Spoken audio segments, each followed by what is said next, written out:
Bismillahirrahmanirrahim. Assalamu alaikum guys. Today's my topic of the video is principles of management and prevention of odontogenic infections.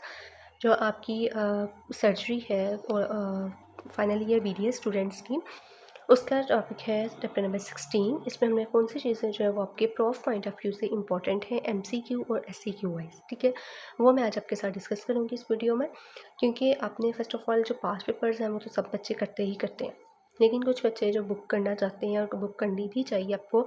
और जो आपकी surgery की book है ये contemporary, ठीक है, इसका हम लोग टक्कर बुक भी कहते हैं, ये वाली जो आपकी बुक है, ठीक है, इसमें से आपको जो है MCQs इसके आपके सॉल्व हो जाते हैं। तो ये बुक जो है आपने स्किप नहीं करनी। आप LA के लिए जो आपकी मेलामेट है वो आप स्किप कर सकते हैं, ठीक है, वो अगर आप ना भी बाई करें तो हो जाता है LA का, क्योंकि एक ही क्वेश्चन आता होता है। MCQs तो ज़्यादा आते होते हैं, तो आपने उसके जो स्लाइड्स हैं, नोट्स हैं, वो भी आप मुझे व्हाट्सअप कर दीजिएगा, मैं आपको शेयर कर दूँगी, तो वो आपने कर लेने हैं और साथ में आपने पास पेपर्स कर लेने हैं, तो आपका लोकल एनेस्थीसिया जो है वो वाला टॉपिक हो जाता है, ठीक है।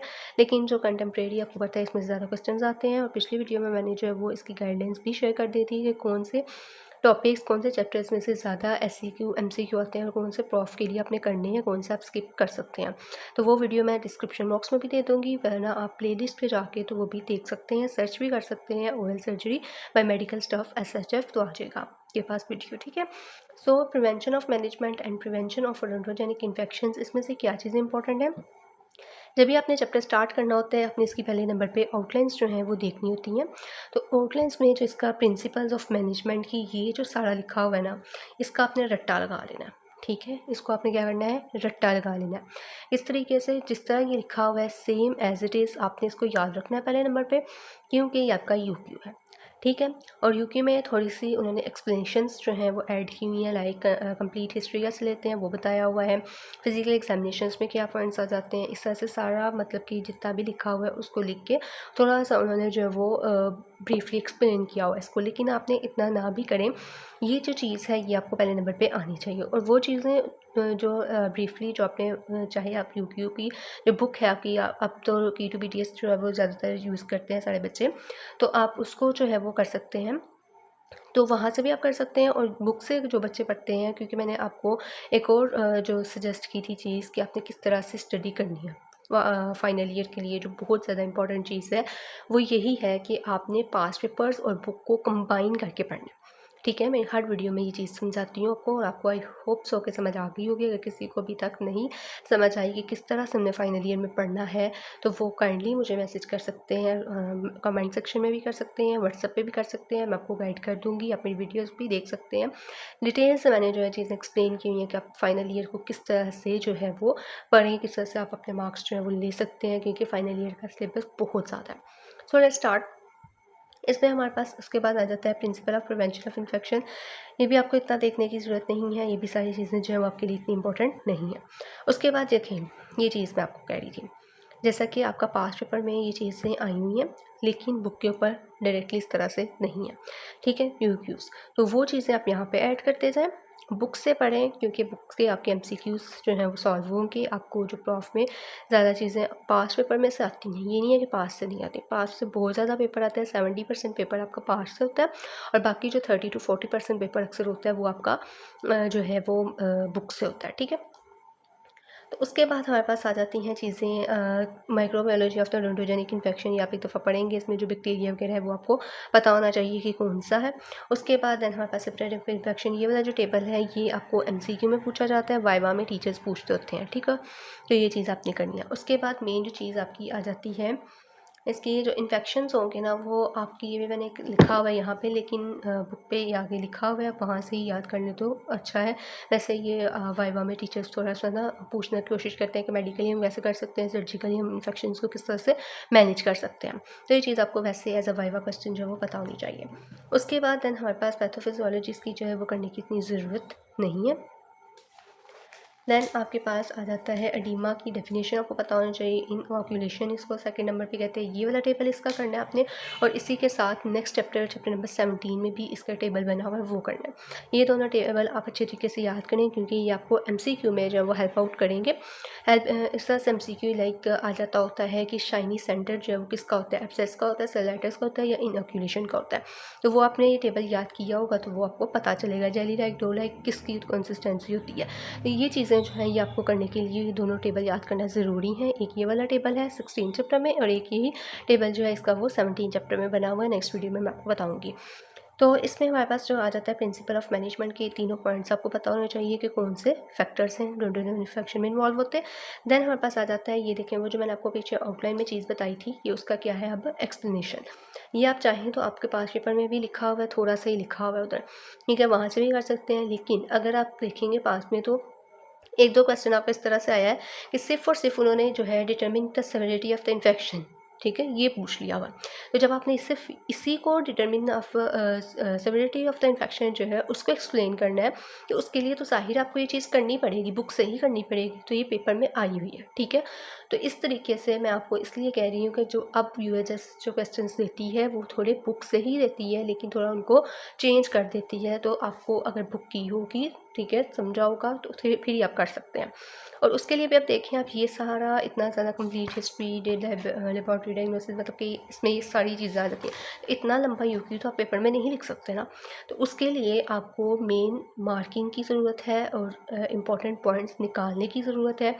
तो मैं वही चीज़ें आपके साथ कुछ क्वेश्चन कहा था शेयर करने के लिए, तो यही चीज़ें मैं शेयर कर रही हूँ कि आपने सिर्फ ये पॉइंट्स जो हैं वो याद रखते हैं, ना कि सारा सारा याद करना है, ठीक है, ना आपको वो याद रहेगा। तो इसमें हमने हिस्ट्री लेते हैं पहले, ठीक है, डिटरमिन कैसे करते हैं वो चीज़ आ जाती है। इसमें हम लोग कुछ क्वेश्चंस जो हैं वो इंक्लूड करते हैं, ये आपने ज़रूर इंक्लूड करना है जब आपने SCQ लिख रहे होना है। और एक ये अलग से टेबल जो है वैसे आज तक आया नहीं है, लेकिन आप फिर भी एक दफ़ा रीड आउट कर लेना, सेम ही सारा लिखा हुआ है, एक एक लाइन डिफरेंट है बस, ठीक हो गया।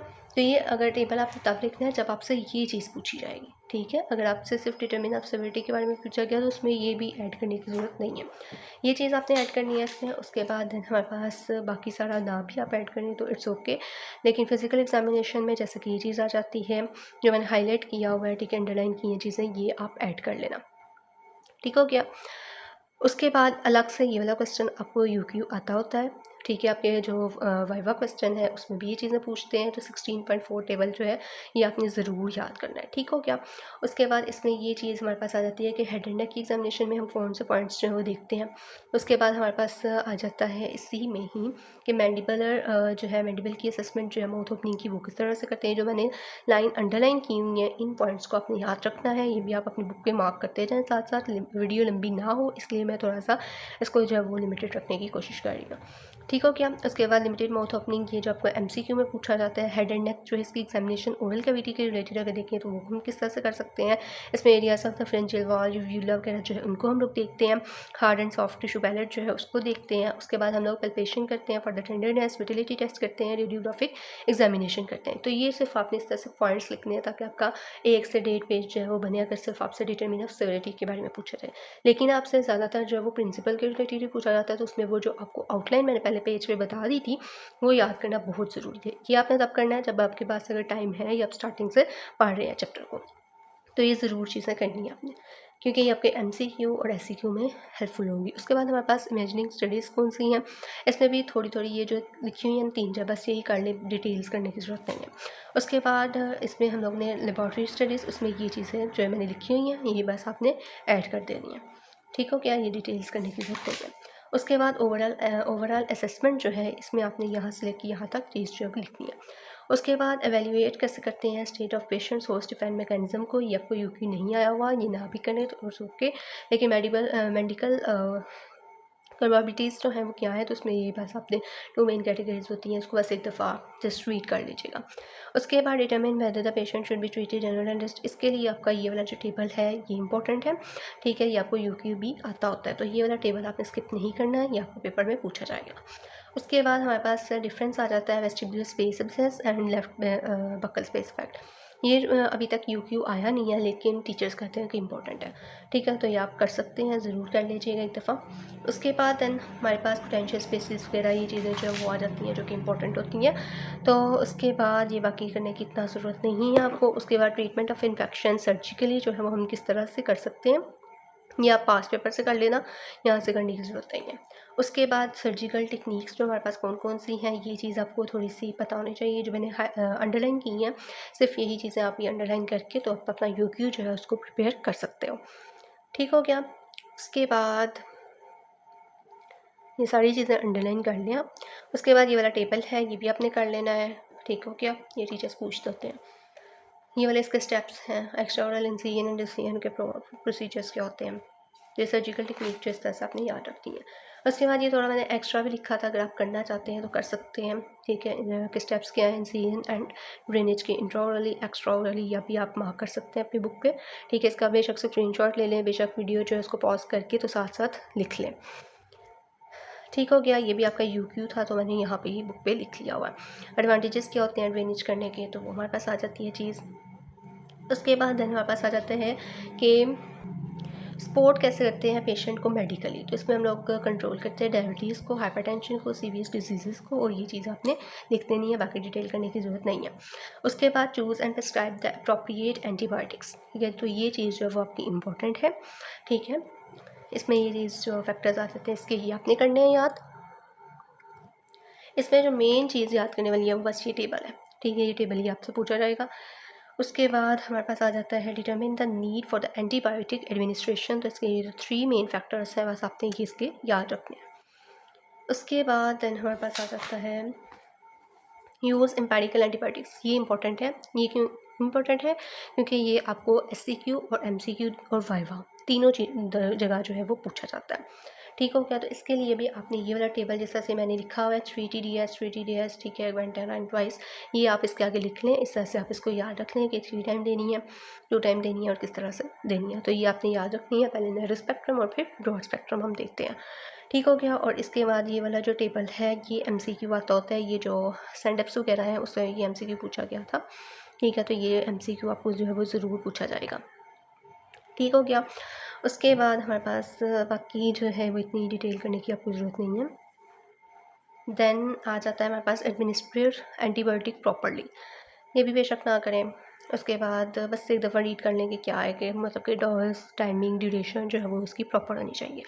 उसके बाद एवेल्यूएट करते हैं पेशेंट को फ्रीक्वेंटली, तो कब फ्रीक्वेंटली हमने एवेल्यूएट करना है, ये इसके 2 पॉइंट्स जो इंपॉर्टेंट हैं। और रीजंस क्या हो सकती हैं कि हमारे पास ट्रीटमेंट फेलियर जो है उसकी रीजंस क्या हो सकती हैं, ये आपका वाइवा में कुछ टीचर्स जो है वो पूछते होते हैं। तो इनएडुकेट सर्जिकल ट्रीटमेंट की वजह से, फॉरेन बॉडीज़ की वजह से, ठीक है, इन्फेक्शन वगैरह जो है ये आ जाती है, ये आपका यूक्यू भी है। तो ये चीज़ है जो मैंने सिर्फ अंडरलाइन की हुई है, सिर्फ वो करनी है, एक्स्ट्रा नहीं करनी। उसके बाद हमारे पास जनरल एंटीबायोटिक्स का रोल क्या होता है in the management of odontogenic infections. ठीक है, इसके सेवरल रीजंस हैं। कौन कौन से रीजंस हैं, ये रीजंस लिखे हैं, मतलब 3 रीजंस हैं जो कि मैंने अंडरलाइन की हैं, सिर्फ आपने यही याद रखना है।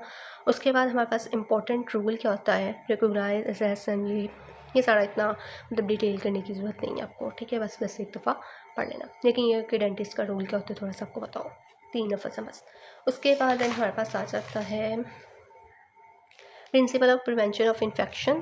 ठीक है, प्रोफाइलैक्सिस फॉर इन्फेक्शन, ये बस परसेंटेज जो है एक दफ़ा रीड कर लेना, बाकी करने की ज़रूरत नहीं है। उसके बाद इसका ये वाला जो टेबल है, ये 2 आपने बिल्कुल भी स्किप नहीं करने, ये दोनों टेबल आपने याद करने हैं। ठीक है, इसी तरीके से याद करने हैं, ये आपसे पूछे जाएंगे।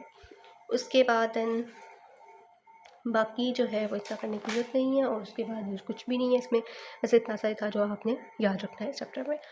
ठीक हो गया। उसके बाद देन नेक्स्ट चैप्टर नंबर 17 है, वो मैं आपको नेक्स्ट वीडियो में बताऊंगी। वीडियो अच्छी लगे तो ज़रूर लाइक शेयर और सब्सक्राइब कीजिएगा चैनल को। थैंक यू सो मच, अल्लाह हाफिज़।